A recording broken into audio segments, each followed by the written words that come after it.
Greetings, I'm Gordon Farragher. This recording gives you a little introduction to starting a business and the structures that you might consider using if you're about to start in a business.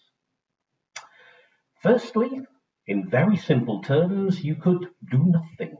You could simply start trading and you are then a sole trader. Now, as a sole trader, you may feel that you have a business.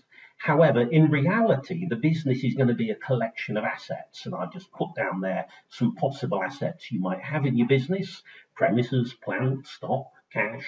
Sure, there'll be plenty of other things you may have. The important thing to understand here is, in legal terms, the business does not exist.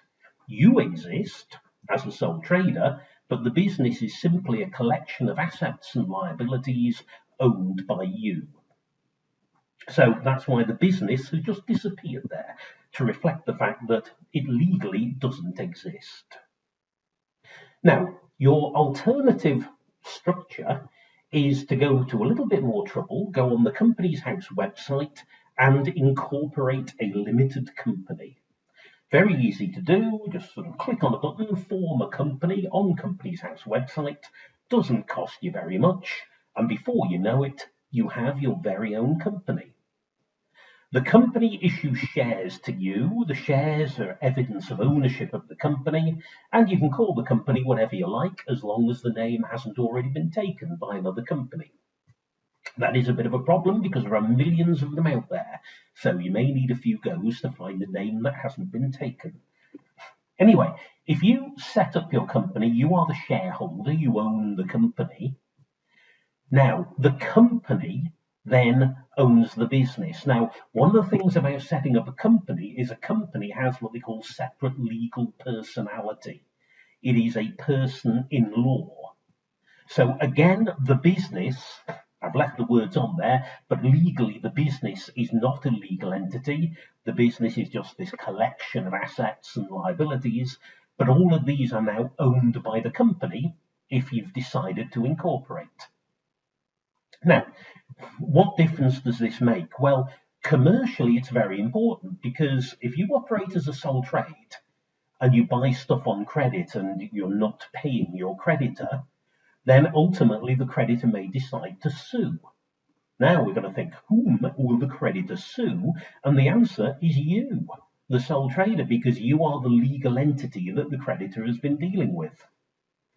By contrast, if you've been operating as a limited company and the business owes money and they're not paying, then the creditor is going to sue the legal entity they've been dealing with, which is the company, A Limited. You, the individual, you come off clean. You have what they call limited liability. Your liability is limited to whatever you promise to pay for the shares, and that will frequently be just £1. Now, I'm not saying that you will never have liability. If you do something a bit naughty or a bit incompetent, you would be liable for things like fraudulent trading or wrongful trading. But as long as you sort of operate things properly, then the company is liable for its own debts. You personally are not liable. Now, next thing I want to move on to in outline is the tax consequences. And this recording is just an introduction to the tax consequences.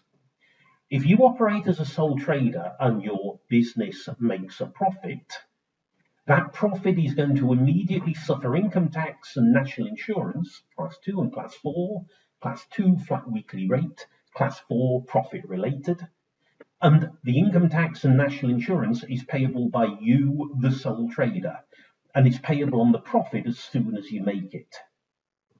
Now, you will at some point want to take some money out of the business, and look, some cash has just moved, and how do you do that? Well, you do it by way of a drawing.